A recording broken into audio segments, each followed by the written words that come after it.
પ્રમુખ સ્વામી મહારાજના જીવન વિષયક આ પારાયણનું જે આયોજન થયું છે એનો હેતુ એ છે કે પ્રમુખ સ્વામી મહારાજના જીવનમાંથી આપણે સૌ પણ વિશેષ પ્રેરણા પ્રાપ્ત કરીને એમના જેવું જીવન ઘડી શકીએ, એમના જેવી સુખ શાંતિ પ્રાપ્ત કરી શકીએ, એમની જેમ આપણે પણ ગુરુ અને ભગવાનને પ્રસન્ન કરી શકીએ.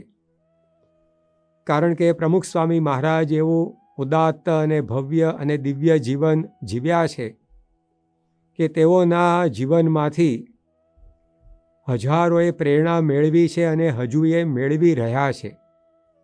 તારીખ 26 જાન્યુઆરી 1987ના દિવસે મુંબઈમાં બિરાજમાન પ્રમુખ સ્વામી મહારાજના દર્શને ખ્યાતનામ ખગોળ વિજ્ઞાની શ્રી જે રાવલ સાહેબ આવેલા.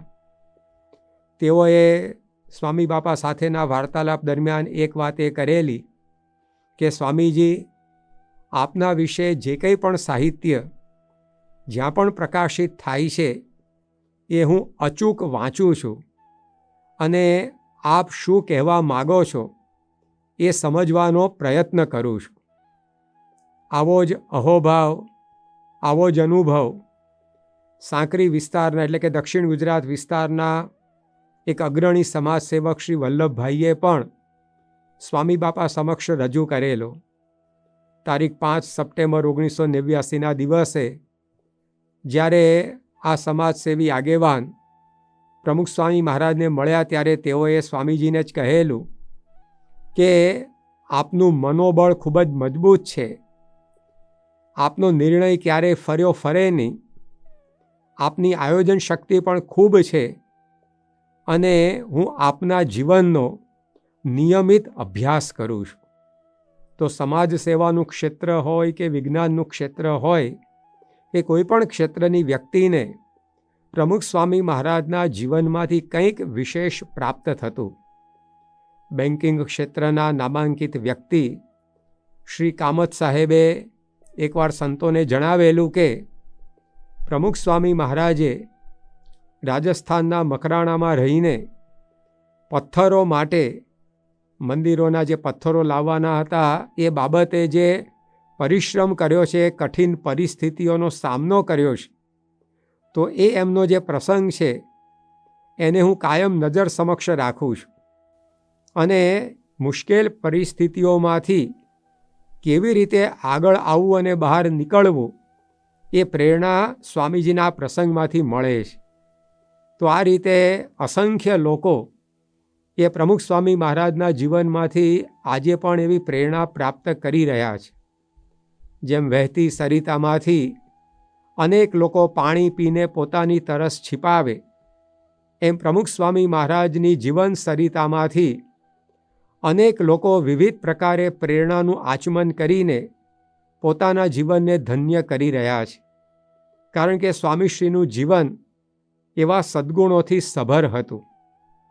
તેઓના સદ્ગુણ સાગરની ઉડીને આંખે વળગેવી 2 વિશેષતાઓમાંથી એક વિશેષતા એ હતી જે ભક્ત ચિંતામણીમાં નિષ્કુળાનંદ સ્વામીએ લખ્યું છે કે ગુણે કરી અધિક છો સહુથી, ગુણ સ્વાભાવિક છે આવ્યા નથી.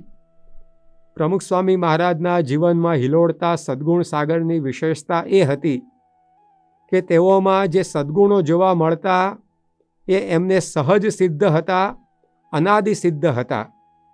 એ કોઈ મેળવેલા કેળવેલા સદ્ગુણો નહોતા. જેમ શેરડીમાં મીઠાશ ક્યારથી આવી, અગર તો ફૂલમાં સુગંધ ક્યારથી આવી, અગર તો સૂર્યમાં પ્રકાશ ક્યારથી આવ્યો, તો એ પહેલેથી જ છે. એવી જ રીતે પ્રમુખ સ્વામી મહારાજના જીવનમાં જે સદ્ગુણ સંચય જોવા મળતો એ પ્રથમથી જ હતો. અને બીજું, પ્રમુખ સ્વામી મહારાજનો સદ્ગુણ સાગર એમાં ક્યારેય પણ ઓટને અવકાશ મળ્યો નથી. સદાય એમાં રાત દિવસ ભરતી અને ભરતી જોવા મળતી. તો આવા સદ્ગુણ સાગર પ્રમુખ સ્વામી મહારાજના જીવનમાં એક ઉમદા ગુણ આપણને જે જોવા મળતો એની વાત એ આજે આપણે કરવા જઈ રહ્યા છીએ. એની પૂર્વ ભૂમિકા રૂપે શ્રીમદ ભગવદ્ ગીતાના 18મા અધ્યાયમાં 48મો શ્લોક લખવામાં આવે છે, એનાથી આપણે આરંભ કરીએ. એ શ્લોકમાં શ્રી કૃષ્ણ ભગવાન એવું કહે છે કે સર્વારંભા હિ દોષેણ ધૂમે નાગ્નિ રીવાવૃતા.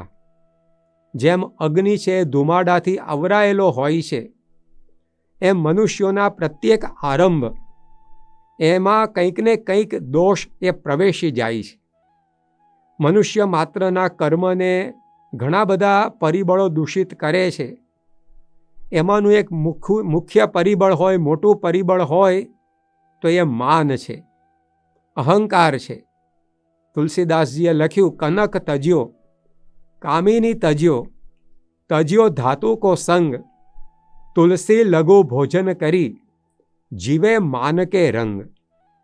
માણસ પોતે ઘણું બધું ત્યાગ કરી શકે છે, પરંતુ અંદર જે રહેલો અહંકાર એને છોડવો એ ખૂબ જ અઘરો પડે છે. એક ગુજરાતી કવિ એના કાવ્યમાં લખ્યું છે કે જેમ કબૂતરો ઘૂ ઘૂ ઘૂ કર્યા કરે, જેમ ચકલી ચી ચી ચી કર્યા કરે, જેમ ઉંદર ચૂં ચૂં ચૂં કર્યા કરે, એ મનુષ્ય હું હું હું કર્યા કરતો હોય છે.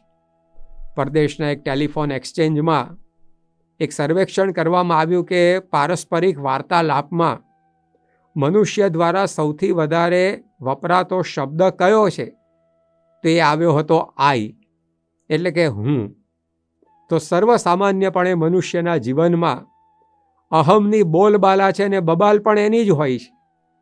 પરંતુ પ્રમુખ સ્વામી મહારાજની વિશેષતા એ હતી કે તેઓના પ્રત્યેક કર્મ, તેઓની પ્રત્યેક ક્ષણ એ અહમની એંઠથી અભડાયા વિનાની હતી. તારીખ 9 સપ્ટેમ્બર 1985ના દિવસે વડોદરાના ગાંધીનગર ગૃહમાં પ્રમુખ સ્વામી મહારાજનો જાહેર સત્કાર સમારોહ નગરના શ્રેષ્ઠીઓ દ્વારા યોજાયેલો.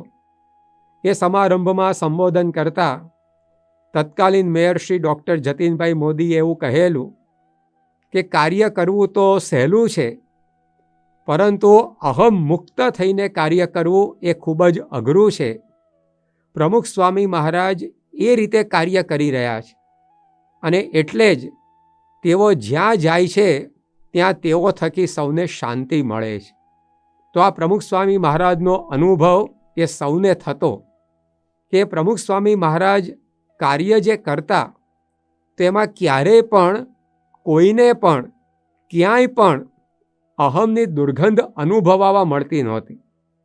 કાર્ય કરવા સહેલા છે, પરંતુ હું કાર્ય કરું છું એ અનુસંધાન ભૂલીને કાર્ય કરવું એ ખૂબ જ કઠિન વાત છે. પરંતુ એ પ્રમુખ સ્વામી મહારાજને શ્વાસોચ્છ્વાસ જેટલી સહજ હતી, અને એટલે જ એમના દર્શનથી સૌને શાંતિ મળતી, એમની વાણી સાંભળવાથી સૌને શાંતિનો અનુભવ થતો, એમના સ્પર્શમાં સૌને શાંતિ અનુભવાતી, એમના કાર્યો, મંદિર, ઉત્સવ, સમૈયાઓ, સમાજ સેવાઓ એ બધાથી સૌને શાંતિનો અનુભવ થતો. તારીખ 1 જુલાઈ 1984ના દિવસે પ્રમુખ સ્વામી મહારાજે અમેરિકાના ન્યૂયોર્ક શહેરમાં અક્ષર પુરુષોત્તમની આરસ પ્રતિમાઓની પ્રતિષ્ઠા કરી.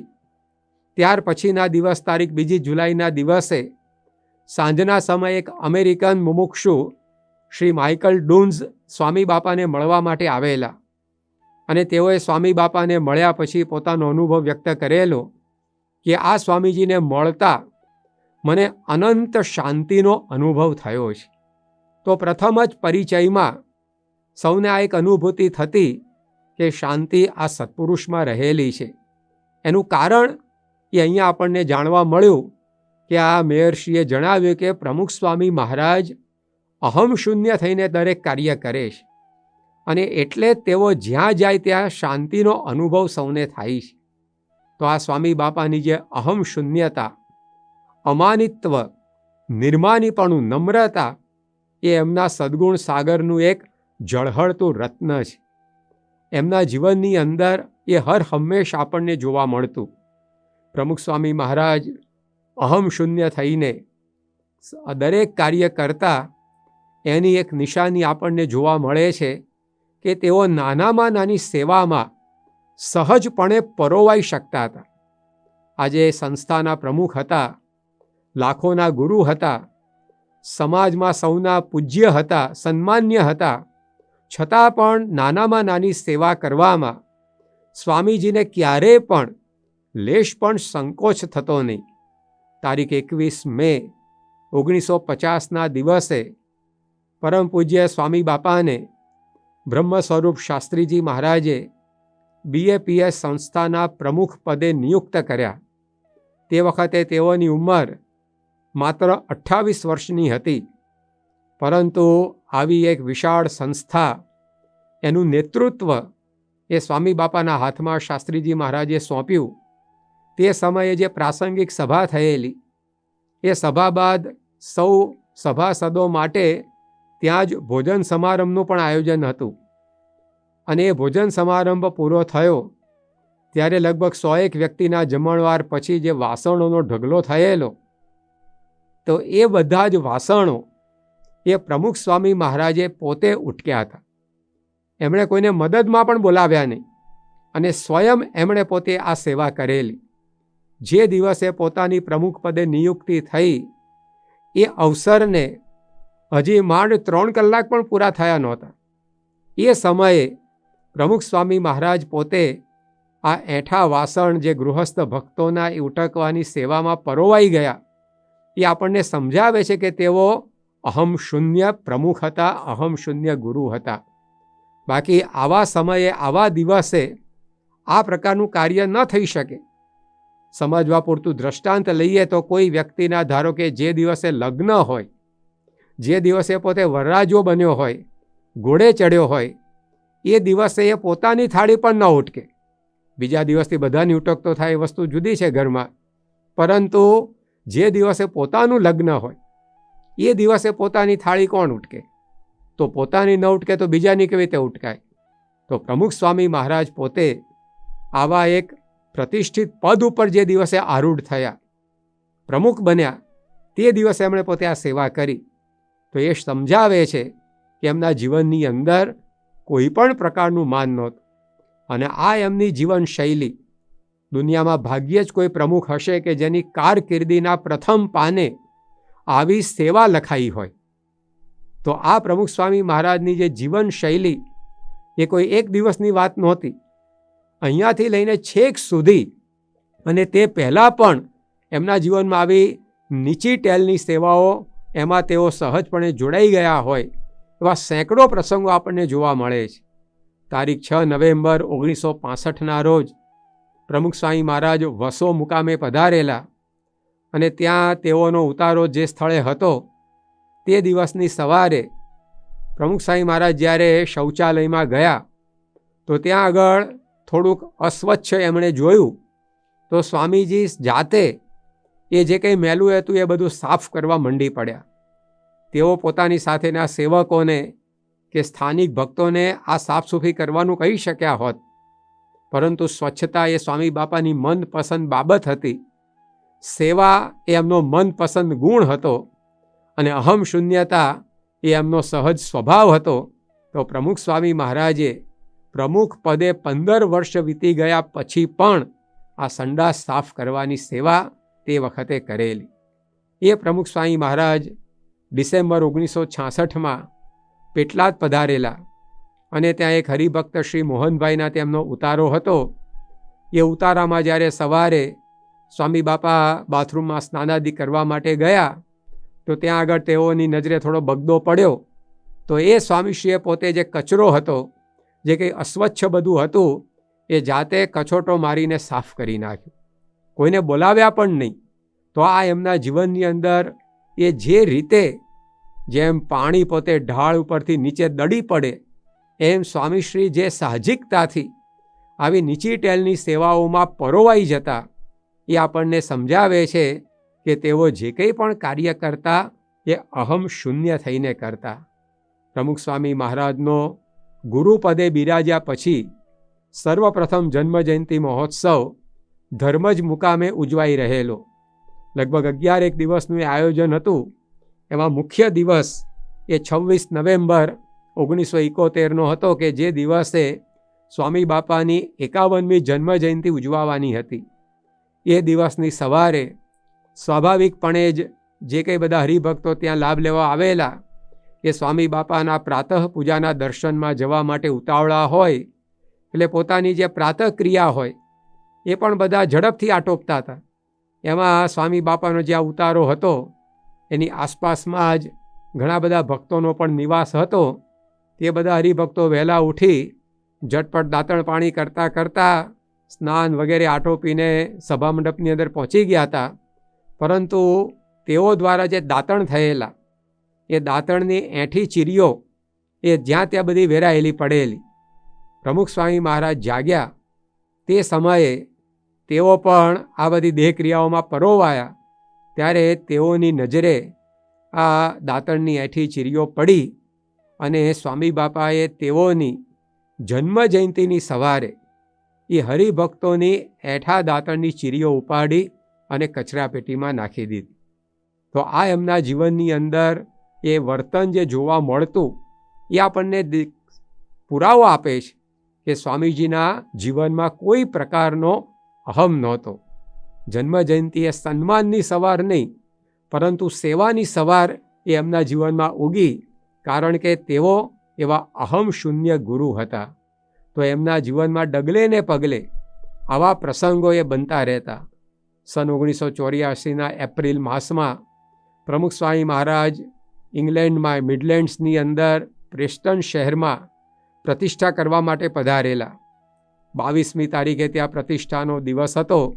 એના પૂર્વ દિને 21મી એપ્રિલે સ્વામી બાપા સાયમ સત્સંગ સભામાં સૌને લાભ આપી અને પોતાના ઉતારે પધાર્યા. તો ત્યાં આગળ એમણે જોયું તો એમને બેસવાનો જે સોફો હતો એની આગળ થોડા કાગળના ટુકડા વેરાયેલા પડેલા. તો સ્વામી બાપાની સાથે એમના સેવકો હતા, આસપાસ સંતો ભક્તો પણ હતા. છતાં પણ પ્રમુખ સ્વામી મહારાજે કોઈને એ ટુકડા ઉપાડી લેવા ન કહ્યું અને સ્વયં નીચા વળીને સ્વામી બાપાએ જે કંઈ ટુકડાઓ પડ્યા તે સર્વે ઉપાડ્યા અને યોગ્ય જગ્યાએ એને મૂકી દીધા. જે હાથે જે કરકમળો દ્વારા મૂર્તિઓમાં પ્રાણ પુરાવાના હતા એ હાથે આ રીતે એ કાગળ પણ ઉપાડ્યા. તો આ પ્રમુખ સ્વામી મહારાજના જીવનની અંદર પ્રતિપળ એ આપણને જોવા મળતું કે નીચી ટેલની સેવામાં એ હર હંમેશ એ પરોવાઈ જતા. એ પુરાવો આપે છે કે તેઓના જીવનની અંદર કોઈ પણ પ્રકારનું અહમ નહોતું, કોઈ પણ પ્રકારનું માન નહોતું. નહીં તો આ શક્ય ન બને. જે પેલા વડોદરાના મેયરશ્રીએ વાત કરી કે કાર્ય કરવા તો સહેલા છે પરંતુ અહમ શૂન્ય થઈને કાર્ય કરવું અઘરું છે. તો પ્રમુખ સ્વામી મહારાજે એ રીતે કાર્ય બધા કર્યા છે. 1980ની સાલમાં પ્રમુખ સ્વામી મહારાજ વાંઝા આફ્રિકાની અંદર પધારેલા અને ત્યાં તારીખ 16મી મેના રોજ 16મી જૂનના દિવસે પ્રમુખ સ્વામી મહારાજનો 30મો પ્રમુખ વર્ણી દિન એ તે શહેરનું સત્સંગ મંડળ ઉજવી રહેલું. અને એની પ્રાસંગિક સભામાં સ્વામી બાપા જ્યારે પધાર્યા ત્યારે મંચ પર સંગીતજ્ઞ સંતો બધા કીર્તન ગાવા માટે ગોઠવાઈ ગયા હતા, પરંતુ તેઓની આગળ બધા માઇક ગોઠવાતા હતા. સભા હજી શરૂ નહોતી થઈ. પ્રમુખ સ્વામી મહારાજ મંચના પગથિયા ચડી અને મંચ પર પધાર્યા. ત્યાંથી પોતાનું જે સભાસન હતું ત્યાં બેસવા માટે જઈ રહેલા અને એ અંતરમાં વચ્ચે જ આ સંગીતકાર સંતો પણ બધા ગોઠવાઈ ગયા હતા. તેઓની આગળ માઇક ગોઠવાઈ રહેલા. પ્રમુખ સ્વામી મહારાજે જોયું તો એમણે પોતે સ્વયં જે કીર્તન ગાનારા સંત હતા એની આગળ જાતે માઇક ગોઠવી દીધું. હવે જેઓ પોતાના પ્રમુખ વર્ણી દિનની સભામાં પધાર્યા છે, પરંતુ એ સભાની અંદર સિંહાસન ઉપર બેસતા પહેલાં તેઓ સેવાસન ઉપર બેઠા. એમણે આ સેવા કરી. તો આવા મોટા સમારંભોની અંદર એમના જીવનની અંદર આ શૈલી આપણને જોવા મળતી. 1981ના વર્ષે તારીખ 5મી જૂનના રોજ પ્રમુખ સ્વામી મહારાજ માઉન્ટ આબુમાં બિરાજમાન હતા અને ત્યાં જ એમનો 31મો પ્રમુખ વર્ણી દિન આવ્યો. અને એ વખતે લગભગ 100-125 જેટલા સંતો એ પણ ત્યાં આગળ શિબિરનું આયોજન એટલે એકત્રિત થયેલા.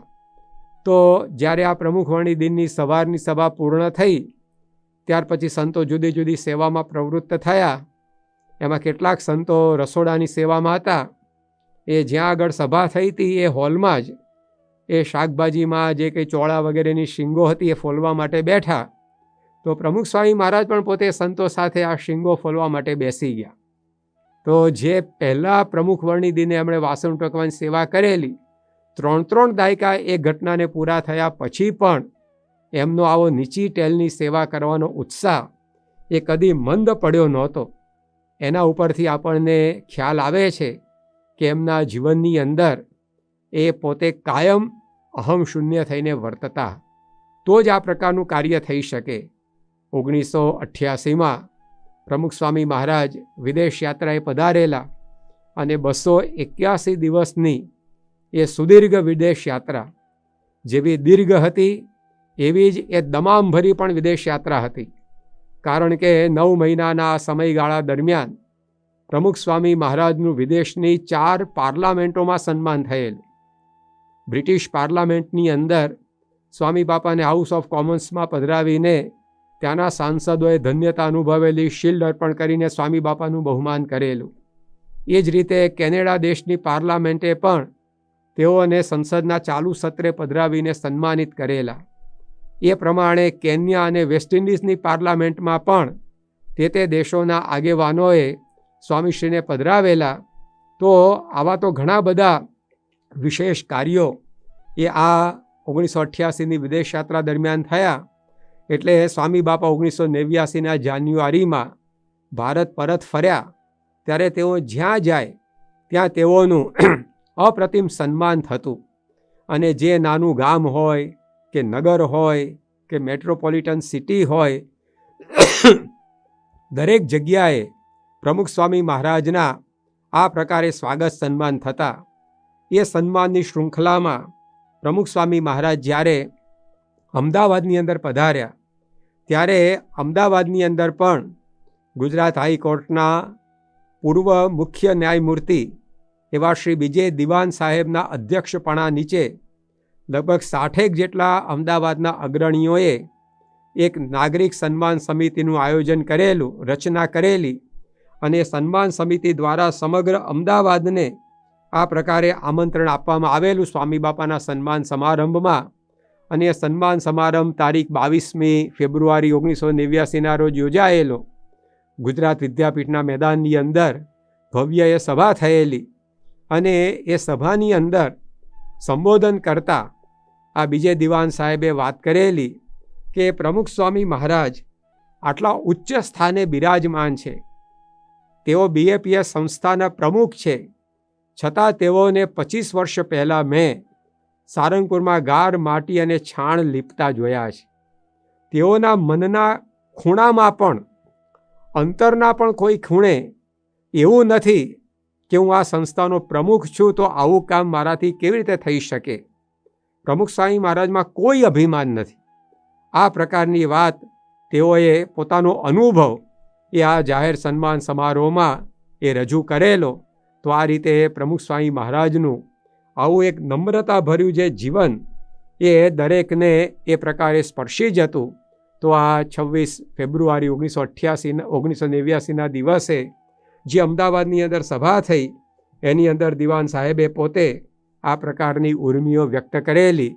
તો આપણને ખ્યાલ આવે છે કે સ્વામી બાપાનું જે જીવન હતું એ અહમ શૂન્ય હતું. બીજી વસ્તુ, પ્રમુખ સ્વામી મહારાજ અહમ શૂન્ય થઈને કાર્ય કરતા તો એ એમની સરળતા ઉપરથી આપણને દેખાય છે. સ્વામીશ્રી પોતે એમના જીવનની અંદર અત્યંત અનુકૂળ થઈને વર્તતા. તેઓની સ્તુતિ દેશ પરદેશની અંદર રોજ હરિમંદિર હોય, ઘર મંદિર હોય, શિખરબદ્ધ મંદિર હોય, દરેક જગ્યાએ ગવાય છે. અને એમાં લાખો વ્યક્તિઓ ગાય છે કે શોભો સાધુ ગુણે સદા સરળ ને જગતે અનાસક્ત જ. તો પ્રમુખ સ્વામી મહારાજ સદા સરળ થઈને વર્તતા. આ એક બહુ અઘરી કલમ છે. અઘરી કલમ એટલા માટે જે અસમર્થ હોય એ સરળ થઈને વર્તી શકે. કોઈ સામાન્ય કર્મચારી હોય એ એના ઉપરી અધિકારી, મેનેજર વગેરે જે કે એમ કરે તો એ તો કરે, કારણ કે એ કર્મચારી છે એ અસમર્થ છે. તો અસમર્થ હોય એ સરળ થઈ શકે. જે અજ્ઞાની હોય એ પણ સરળ થઈ શકે. ધારો કે કોઈને રસોઈ બનાવવાનું જ્ઞાન ન હોય તો એ વ્યક્તિ રસોઈયો કે એ પ્રમાણે રસોઈની અંદર મસાલા વગેરે પધરાવે તો એ એની કંઈ સરળતા નથી, એ તો અજ્ઞાન છે. એટલે રસોઈયો કે એમ જ એને કરવું પડે ને. તો અજ્ઞાન હોય ત્યારે સરળ થઈ શકાય છે. કોઈને કોમ્પ્યુટર ચલાવવાનું આવડતું જ ના હોય તો કોઈ કોમ્પ્યુટર જાણનારી વ્યક્તિ કહે કે આ કી દબાવો, હવે આ કરો તે કરો, તો એ પેલો કરે એના પ્રમાણે, તો એની કંઈ સરળતા નથી. એને કોમ્પ્યુટર ચલાવતા આવડતું નથી એટલે જે જાણકાર છે એ પ્રમાણે કરે છે. તો અજ્ઞાન હોય ત્યારે સરળ રહી શકાય છે. અસમર્થ હોઈએ ત્યારે સરળ રહી શકાય છે. કોઈ અધિકાર ન હોય ત્યારે સરળ રહી શકાય છે. પરંતુ સમર્થ હોય, એની પાસે અનુભવ હોય, એની પાસે અધિકાર હોય, આવડત હોય, જ્ઞાન હોય અને પછી એ સરળ વર્તે ત્યારે સરળતા સાચી. તો પ્રમુખ સ્વામી મહારાજના જીવનમાં આ કક્ષાની સરળતા હતી. એ અહમશૂન્ય જીવન વિના સંભવી ન શકે. તારીખ 3 જુલાઈ 1981ના દિવસે પ્રમુખ સ્વામી મહારાજ સારંગપુરમાં બિરાજમાન હતા અને આ વર્ષે એટલે કે 81ના વર્ષે તેઓ જળ ઝીલણી એકાદશીનો ઉત્સવ એ મુંબઈમાં કરવાના હતા. સામાન્ય રીતે જળ ઝીલણી એકાદશી, શાસ્ત્રી મહારાજનું સ્મૃતિ પર્વ વગેરે ઉત્સવો એ પ્રમુખ સ્વામી મહારાજ સારંગપુર મુકામે રહીને ઉજવતા અને દેશ પરદેશના ઘણા બધા હરિભક્તો એનો લાભ લેવા માટે ત્યાં આવતા. પરંતુ આ 81ના વર્ષે આ રીતે સ્વામી બાપાનો કાર્યક્રમ ગોઠવાયેલો. એટલે સારંગપુરમાં જે રહેનારા સંતો હતા એમને તો સ્વાભાવિક લાગી આવે કે દર વર્ષે જે આપણને આ લાભ મળતો હતો એ આ વર્ષે નહીં મળે. એટલે એકવાર આ 3 જુલાઈ 81ના દિવસે બધા સંતો જે બેઠા તેમાંથી ઘનશ્યામચરણ સ્વામીએ સ્વામી બાપાને હળવાશથી કહ્યું કે બાપા, દર વર્ષે આપ આ ઉત્સવ અહીંયા ઉજવતા હતા, આ વખતે મુંબઈ ઉજવવાના છો, પરંતુ જે કાર્યક્રમ ગોઠવનારા આયોજકો છે તેને આપ કહો કે ભાઈ આ ઉત્સવ આપણે અહીંયા સારંગપુર કરવો છે અને મુંબઈ પણ લાભ આપવા માટે પછી આવીશું. ત્યારે સ્વામી બાપાએ કહ્યું કે એ બધાએ જે આયોજન ગોઠવ્યું હોય એમાં આપણે ભળવું પડે, આપણે એથી આપણું ધાર્યું ન થાય. ત્યારે સંતોએ કહ્યું કે આપ તો સંસ્થાના પ્રમુખ છો, બધાના ગુરુ છો, અને આપ કહો એ પ્રમાણે એ કાર્યક્રમ તો ફેરફાર થઈ શકે ને બધા ગોઠવે.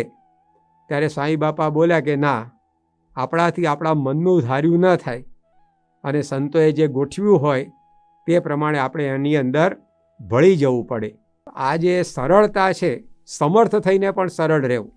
આમ તો પોતે અક્ષર બ્રહ્મનું સ્વરૂપ હતા અને એ દ્રષ્ટિએ ઉપનિષદમાં કહ્યું છે એ પ્રમાણે સમગ્ર સૃષ્ટિનું સંચાલન કરવા માટે સમર્થ હતા. અને એવા પ્રસંગો પણ એમના જીવનમાં બન્યા છે. એમના આશીર્વાદથી અસાધ્ય રોગો નાબૂદ થયાના સેંકડો પ્રસંગો છે. એમના આશીર્વાદથી ગત પ્રાણ પણ પરત ફર્યાના દાખલાઓ નોંધાયા છે. એમના આશીર્વાદથી વરસાદ વરસ્યાના, વરસતા વરસાદ અટક્યાના પણ દાખલાઓ બનેલા છે. ચક્રવાતો અટક્યાના પણ પ્રસંગો નોંધાયા છે. તો આવી રીતે જે ભગવાન સ્વામિનારાયણે પ્રથમના 27મા વચનામૃતમાં કહ્યું કે એ સમર્થ તો કેવો કે એવા જે સંત એમાં ભગવાન રહ્યા છે. એટલે બ્રહ્માંડમાં જેટલા જીવ પ્રાણી માત્ર છે એની ઇન્દ્રિયોને સચેતન કરવા સમર્થ થાય છે. તેવા પણ પ્રસંગો પ્રમુખ સ્વામી મહારાજના જીવનમાં બન્યા છે. પોર્ટુગલની અંદર એક બર્નાર્ડિનો નામનો બાળક હતો અને એ પોતે મંદબુદ્ધિનો હતો, મૂક હતો, બધિર હતો અને અવિકસિત હતો. એના માતા પિતાને ખૂબ ચિંતા થતી હતી કે આ બાળકનું ભવિષ્ય શું. પરંતુ પ્રમુખ સ્વામી મહારાજ 1984માં પોર્ટુગલ પધારેલા અને ત્યાં અનાયાસે આ બાળકને સ્વામી બાપાનો ભેટો થઈ ગયો. અને બાળકની મુશ્કેલીની વાત જ્યારે સ્વામી બાપાને જણાવવામાં આવી અને સ્વામી બાપાએ એને આશીર્વાદ આપ્યા અને આશીર્વાદથી એ બાળકનું ભાગ્યચક્ર આખું ફર્યું. અને જ્યારે 1988માં પ્રમુખ સ્વામી મહારાજ પુનઃ પોર્ટુગલ પધારેલા ત્યારે એ બાળક પોતે એના માતા પિતા સાથે બાપાના દર્શન કરવા આવેલો અને એ વખત એના પિતાએ પોતે કબૂલ કર્યું. અને બાળકને જોઈને પણ સૌને અનુભવ થયો કે બાળક બોલતો ચાલતો થઈ ગયેલો. જે બોલી શકતો નહોતો એ બોલતો ચાલતો થઈ ગયેલો. જેનો વિકાસ થતો નહોતો એ વિકસવા માંડેલો, શારીરિક માનસિક દરેક રીતે. તો આપણને ખ્યાલ આવે છે કે સ્વામીજી આવા સમર્થ હતા અને છતાં પણ એ આવા બાળકો આગળ પણ એ સરળ થઈને વર્તતા. તો જો આ રીતે એ બાળક હોય, ત્યાગી હોય, હરિભક્ત હોય, એ દરેકની સાથે એ સ્વામી બાપા પોતે આ રીતે જે સરળપણે વર્તતા, એની ઉપરથી આપણને ખ્યાલ આવે છે કે એમનું જીવન, એમાં જે કંઈ એ કરતા એ અહમ શૂન્ય થઈને કરતા. પ્રમુખ સ્વામી મહારાજ 1981માં ભારતની અંદર ગુજરાતમાં વિશેષ કરીને ત્યાં ઉત્સવ હતો આપણો ભગવાન સ્વામિનારાયણ દ્વિશતાબ્દી મહોત્સવનો. એટલે જુદા જુદા વિસ્તારોમાં એ વિચરણ કરવાના હતા. એમાં એમનો કાર્યક્રમ ગોઠવનારા સંતોને એવું મનમાં થયું કે પ્રમુખ સ્વામી મહારાજને આપણે આ રીતે અમુક વિસ્તારમાં મોકલીએ તો ત્યાં આગળ સૌને લાભ પણ મળે અને ઉત્સવ નિમિત્તે સેવા પણ સારી થાય. હવે એ સમયે કોકે સ્વામી બાપાને એમને એમ પૂછ્યું કે બાપા, આ વખતે આપનો પ્રોગ્રામ આ સમયે ક્યાં આગળ આપે રાખ્યો છે? ત્યારે સ્વામી બાપા પોતે બોલેલા કે સંતો સૌરાષ્ટ્રમાં મોકલશે તો સૌરાષ્ટ્રમાં જશું, અને તેઓ ચરોતરમાં વિચરણ કરવાનું કહેશે તો ત્યાં આપણે કરીશું. તો સંતો જે આયોજન કરનારા હતા એ જે ગોઠવે એમાં સ્વામી બાપા પોતે ભળી જાય. તો આ રીતે તેઓની અહમ શૂન્યતા, નમ્રતા, એનું એક દર્શન તેઓની આવી સરળતા દ્વારા એ આપણને થતું કે પોતે એવા સત્તાધીશ હતા, છતાં પણ એમના જીવનની અંદર આ પ્રકારની વૃત્તિ. તુલસીદાસે રામાયણની અંદર લખ્યું છે કે નહીં કહું જન્મા અસ જગ માહી, પ્રભુતા પાઈ જાહી મદ નાહી. કે આ દુનિયામાં એવો કોઈ જન્મ્યો નથી કે જેની પાસે પ્રભુત્વ હોય છતાં પણ એની પાસે મદ ન હોય. પદના મદથી મુક્ત થવું એ ખૂબ મોટું પરાક્રમ છે, પરંતુ પ્રમુખ સ્વામી મહારાજના જીવનની અંદર આ વસ્તુ આપણને ડગલે ને પગલે જોવા મળતી. તો સર્વજ્ઞ થઈને સરળ, સમર્થ થઈને સરળ, સત્તાધીશ થઈને સરળ, તો આ એમના જીવનની અંદર જે દર્શન આપણને થતું એની ઉપરથી ખ્યાલ આવે છે કે સ્વામી બાપાના જીવનની અંદર કોઈ પણ પ્રકારનો લેશ પણ અહમ નહોતો. તો આ રીતની એમની જીવનશૈલી. ત્યારબાદ ત્રીજી વસ્તુ આપણને જોવા મળે છે કે પ્રમુખ સ્વામી મહારાજ પોતે અહમ શૂન્ય થઈને કાર્ય કરતા એની નિશાની શું? તો તેઓ પોતે હર હંમેશ ડગલે ને પગલે ક્યાંય પણ પોતાનું નામ આગળ આવે એ ક્યારેય પણ એમણે પ્રયત્ન તો કર્યો નથી, પરંતુ અન્ય લોકોની જે ઈચ્છા હોય આવી, પરંતુ સ્વામી બાપા પોતે એની ઉપર હંમેશા એ રોક લગાવતા. સ્વામીશ્રી પોતે 1982માં નવેમ્બર માસમાં સારંગપુરની અંદર હતા અને 21મી નવેમ્બરના દિવસે સારંગપુરમાં જે મંદિર પરિસરમાં ત્યાં આગળ 55 ફૂટ ઊંચું ટાવર ઘડિયાળવાળું તૈયાર થયેલું, 5 ફૂટનો વ્યાસ ધરાવતું ઘડિયાળ અને 55 ફૂટ ઊંચું આ ટાવર, એનો ઉદ્ઘાટન વિધિ એ સ્વામી બાપાના હાથે સંપન્ન થવાનો હતો. એ ટાવરનું નામ બધાની ઈચ્છા એવી હતી કે આપણે સ્વામી બાપાના નામે રાખીએ, પ્રમુખ સ્વામી ટાવર કે રીતે રાખીએ. પણ જ્યારે એ પ્રસ્તાવ સ્વામી બાપા આગળ મુકાયો ત્યારે પ્રમુખ સ્વામી મહારાજે કહ્યું કે આ સારંગપુર તો શાસ્ત્રીજી મહારાજનું સ્થાન કહેવાય અને એમના સંકલ્પે આ ટાવર થયો છે, માટે એની ઉપર આપણે નામ યજ્ઞ પુરુષ ટાવર રાખો. તો પોતાના નામની જે દરખાસ્ત હતી એ સ્વામી બાપાએ ફગાવી દીધી. હવે આખો ટાવર ઊભો કરવાની અંદર જે કંઈ પણ પરિશ્રમ હતો, માર્ગદર્શન હતું, એ તો પ્રમુખ સ્વામી મહારાજનું હતું. એટલે સંતો ભક્તોની જે લાગણી હતી, માગણી હતી એ વાજબી હતી, પરંતુ સ્વામી બાપાએ ક્યારેય પણ આ પ્રકારની જે તજવીજ હોય એને પ્રોત્સાહન ન આપતા. 1974ના વિદેશ પ્રવાસમાં સ્વામી બાપા લંડનમાં બિરાજમાન હતા અને તે સમયની અંદર સાંજે સભાને શરૂ થવાની હતી.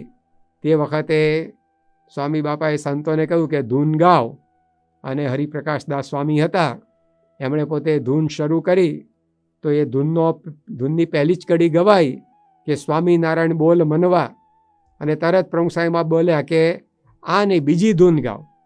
કારણ કે આ ધૂનની અંદર સ્વામિનારાયણ બોલ મનવા પછી આગળ પ્રમુખ સ્વામી બોલ મનવા, એવું બધી આખી ગુરુ પરંપરાને અનુલક્ષીને આવવાનું હતું. એ સ્વામી બાપાએ અગાઉ સાંભળી ગયા હશે કોઈક જગ્યાએ, એટલે એની ઉપરથી અમને ખ્યાલ. એટલે સ્વામી બાપાએ પોતાનું નામ આવવાની જે આ ધૂન હતી તે એની ઉપર રોક લગાવી કે ભગવાનનું નામ આવે એ અમને પસંદ, પણ પોતાના નામના ગુણગાન ગવાય એ એમને ક્યારેય પણ એ રૂચતું નહીં.